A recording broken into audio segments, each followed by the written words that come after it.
Bate-papo. Coordenadora da Vigilância Epidemiológica de Lajeado, Juliana Demarque. Vamos falar sobre a varíola dos macacos, sintomas, transmissão.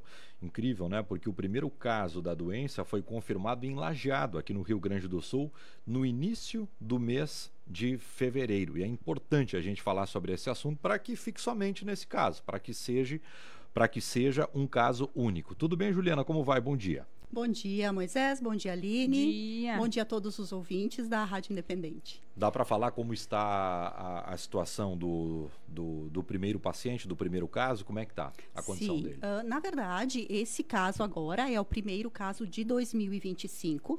Nós tivemos outros 3 casos confirmados entre 2022 e 2023. 2022, na verdade, em julho de 2022, foi quando a Organização Mundial da Saúde emitiu o alerta, né, de emergência de saúde pública em relação a Mpox. Hoje a gente fala Mpox, né? Evita-se o uso da varíola dos macacos, se usa Mpox. A doença foi descrita a partir de agora com esta nomenclatura. E nós viemos, então, sempre monitorando possíveis casos desta doença, porque o objetivo é justamente esse: identificar precocemente o caso para que a gente consiga fazer um isolamento adequado desse paciente e evitar que a contaminação se dê para mais pessoas, né? A contaminação da varíola, da Mpox, ela se dá através de gotículas respiratórias, então secreções de nasofaringe, gotículas ao falar, ao tossir, mas principalmente através do contato com as lesões. Então, essa é a principal forma de transmissão, o contato com as lesões. E o paciente, a partir do momento que ele é identificado, ele precisa ficar isolado até a remissão total das lesões, o que pode ter ali uma evolução até 3, 4 semanas, a partir do início das lesões. Então, o objetivo é fazer um diagnóstico precoce, identificação precoce, para que esse paciente seja orientado ao isolamento.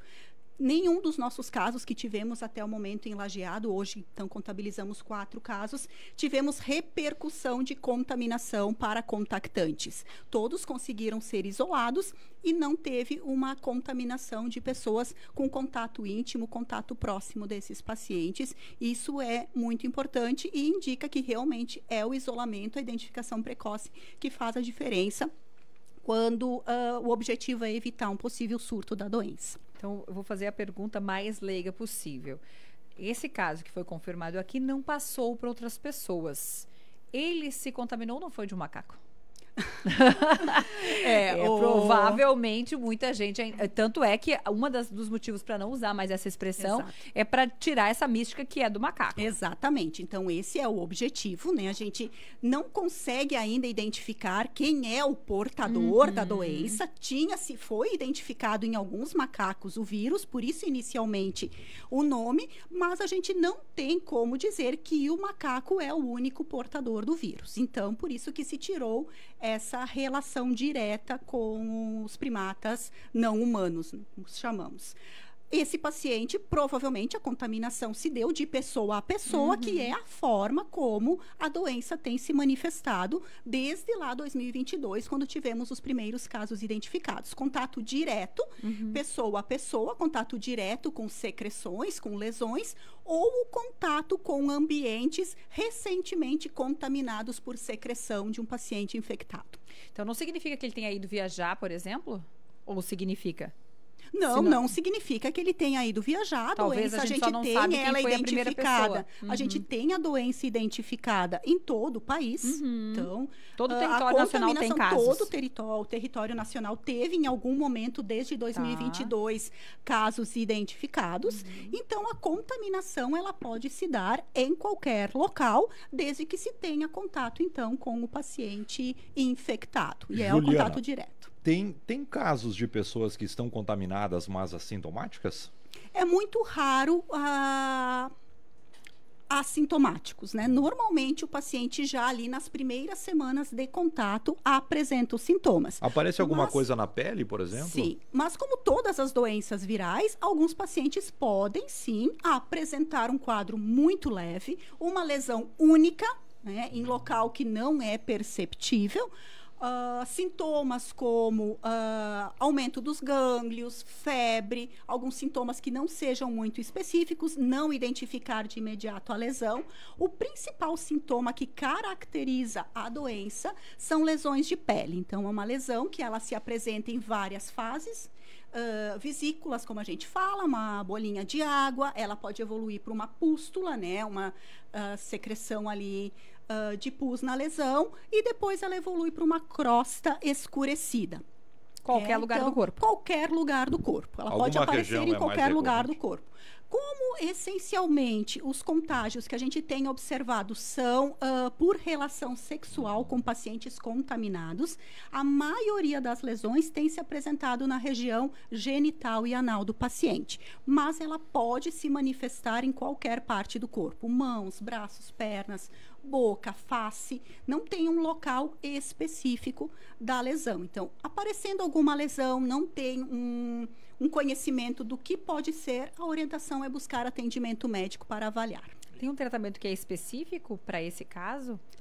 Não. A monkeypox, a mpox, ela é uma doença viral. Doenças virais não têm tratamento específico, elas precisam respeitar o ciclo ali de evolução da doença. O tratamento, ele é sintomático e de suporte.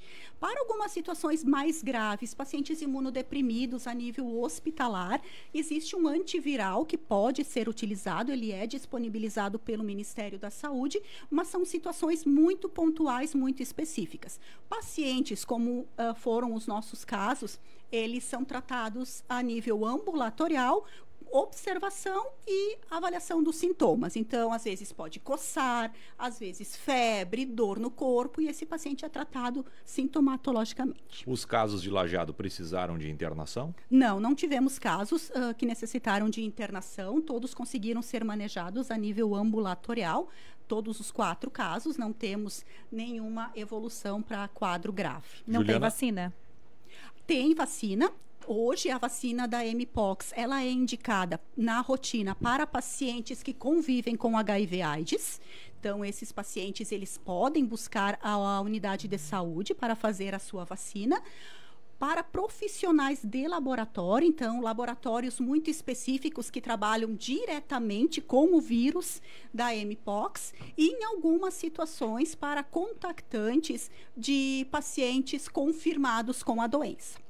Então, existe sim, e dentro desses critérios. Sim, pela tua fala, Juliana, é importante falar, o preservativo, a camisinha não chega, não é suficiente, porque daqui a pouco pelo beijo pode transmitir. Pode. Pelo ambiente pode transmitir. Exatamente. Então, o preservativo a gente sempre orienta, porque ele faz essa proteção para inúmeras doenças, vai reduzir significativamente a contaminação, porém não é a única ferramenta, né? Tendo contato com a lesão estando em outra parte do corpo e tendo esse contato direto, pode haver sim a contaminação.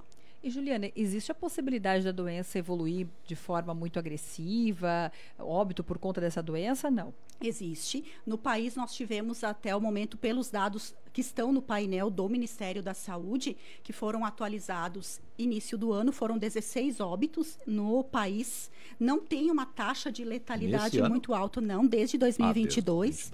Não tem uma taxa de letalidade muito alta, mas pacientes imunodeprimidos, então por alguma doença, seja por AIDS, leucemia, qualquer doença que baixe a imunidade do paciente, a doença pode sim evoluir para uma forma mais grave e levar a óbito. Juliana, procura uma unidade básica de saúde ou precisa ir correndo para o hospital para quem está com alguma dúvida em relação Não, busca o serviço na unidade básica de saúde. É então, suficiente. É suficiente. Os sintomas iniciais, eles normalmente se apresentam de forma inespecífica, febre, dor de cabeça, às vezes os gânglios inflamados, né, virilha, que a gente fala, né, com as ínguas, digamos assim, inflamadas, que está mostrando ali algum processo inflamatório, e o aparecimento de algumas lesões, então, características na pele. Os profissionais da atenção primária conseguem fazer a avaliação, identificar um caso suspeito, a partir dali é coletada uma amostra da lesão, uma amostra laboratorial, e é encaminhada para o laboratório central para análise. Juliana, obrigado pela tua participação aqui conosco, trazendo esses esclarecimentos. Já não vamos mais chamar de varíola dos macacos, Mpox. Mpox, esse é o nome oficial agora.